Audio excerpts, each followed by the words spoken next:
Inalok ng kasal ng isang mayaman ang isang katulong niya dahil sa kagustuhang humanda ang buhay ay, "Dear Ate Vine, ito po ay aking sariling gawa.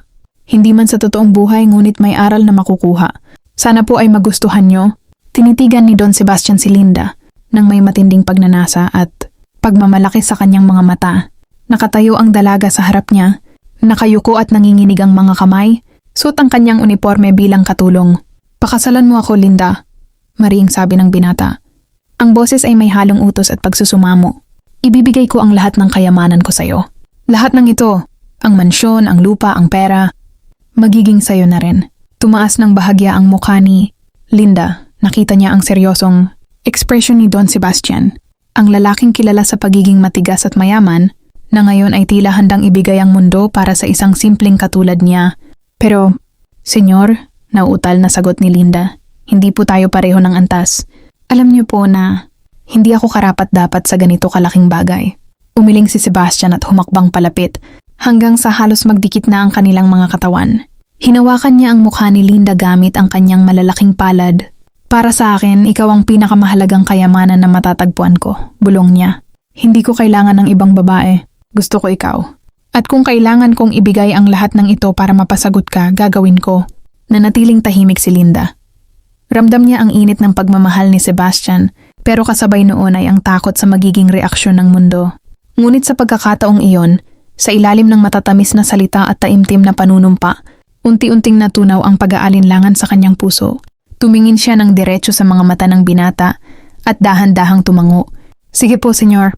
Papakasalan ko po kayo." Nang tumango si Linda, tila gumaan ang buong mundo ni Don Sebastian. Mahigpit niyang niyakap ang dalaga, parang ayaw na niyang pakawalan pa. "Pangako, hindi mo pagsisisihan ito," bulong niya habang hinahaplos ang buhok ni Linda. "Mula ngayon, wala ka nang gagawin na trabaho bilang katulong. Ikaw na ang magiging reyna ng bahay na ito." Hindi nagtagal, inihayag nila ang kanilang plano sa pamilya at sa buong bayan. Marami ang nagulat, may pumuri, at mayroon ding nagbulong-bulungan tungkol sa pagkakaiba ng kanilang estado sa buhay. Pero walang pakialam si Sebastian. Para sa kanya, ang mahalaga ay ang kaligayahan nila ni Linda. Inayos ni Sebastian ang lahat para sa kasal. Binigyan niya si Linda ng magagarang damit, alahas, at lahat ng luho na hindi niya naranasan noon.